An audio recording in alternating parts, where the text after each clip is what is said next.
souhaite la bienvenue à l'occasion d'inauguration du nouveau parc Menin-Étang-Noir. Alors c'est un terrain qui était longtemps non bâti, puis qui a fait l'objet d'une première utilisation à destination des petits et des familles.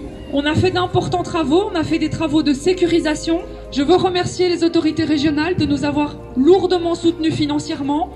Vous avez vu qu'on a pu acquérir et travailler sur le terrain qui est là et qui désormais nous donne une deuxième entrée. Donc demain, ça aussi c'est une grande nouveauté, c'est que l'AJ pourra avoir vraiment le plein pied, l'accès direct sur le site et avoir ses activités et aussi une importante cohésion sociale qui résultera de ces activités de plein pied sur le site. Centrum Ouest est un acteur essentiel du quartier et donc vous voyez qu'on est là, on est dans le quartier au bénéfice des familles, des petits et aussi au bénéfice des jeunes qui sont une population vitale, essentielle dans le quartier et tout le monde doit pouvoir trouver sa place, doit pouvoir être bien dans son quartier. Le Molenbeek qui est là, le parc Menin-Étang-Noir qui est là, ben c'est ce qu'on veut, c'est être ensemble, se respecter les uns les autres, avoir chacun sa place dans des belles infrastructures. Merci beaucoup.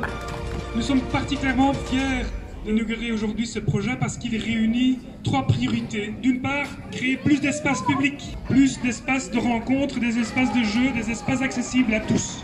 Mais deuxièmement aussi plus d'espaces verts qui nous permettent de lutter contre l'effet des îlots de chaleur qui se présentent beaucoup dans les quartiers très densément peuplés. Et troisièmement, un espace vert qui nous permet de lutter mieux contre les inondations, les pluies importantes et donc de créer un endroit où ces pluies peuvent s'intégrer dans le sol.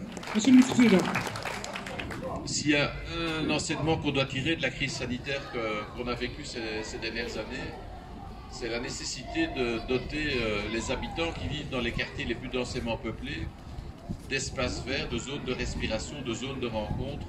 Et donc la rénovation urbaine, c'est pas que des bâtiments, c'est pas que des équipements, c'est pas que des écoles, c'est pas que des crèches, mais c'est aussi des espaces verts. Et depuis 2014, nous avons augmenté de plus de 14 hectares, de près de 15 hectares le nombre d'espaces verts dans notre région.